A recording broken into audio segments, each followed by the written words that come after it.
their acreages all over the South, and they want the people who are then living there removed. The president ordered that Confederate lands seized by Union troops during the war be returned to the planters, including land confiscated under General Sherman's Field Order 15.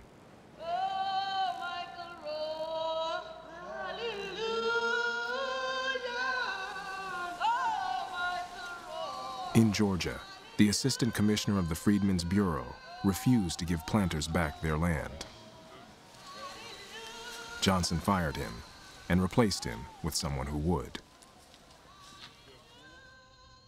In Washington, the head of the Bureau, General O. Howard, sympathized with the freedmen and resisted the president's decree for as long as he could.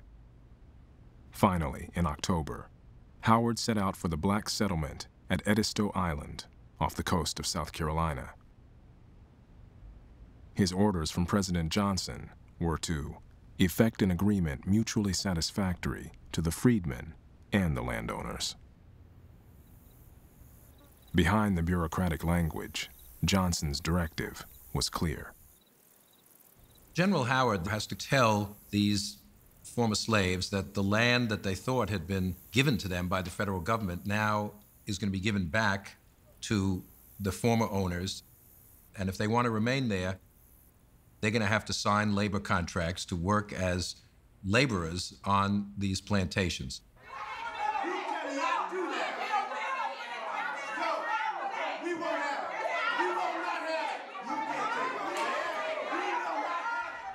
These people believed that they have a right to this land. To them, this is a violation, a deep betrayal of the promises that the government made to them. They are not willing to just take this line down. I'd endeavored to explain the wishes of the president, and with one voice they cried, "No, no." In the noise and confusion, a sweet-voiced Negro woman began the hymn, "Nobody knows the trouble I feel. Nobody knows but Jesus."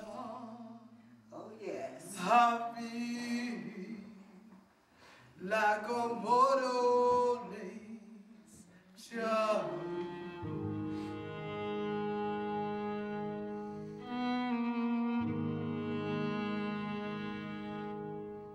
Many had been following events in Washington and insisted they would wait and see what Congress had to say. Others petitioned Howard in writing. Wrote one man, "You ask us to forgive the landowners of our island. The man who tied me to a tree and gave me 39 lashes, who stripped and flogged my mother and my sister, and will not let me stay in his empty hut, except I will do his planting and be satisfied with his price. That man I cannot well forgive."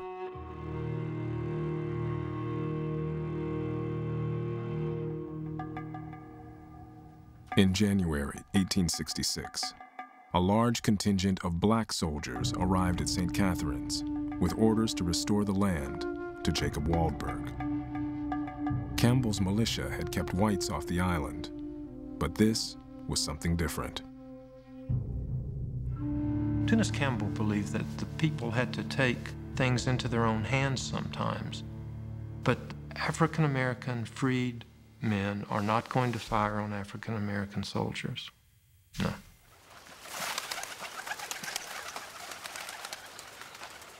The experiment in independence at St. Catharines was over. A determined Tunis Campbell headed for the Georgia mainland.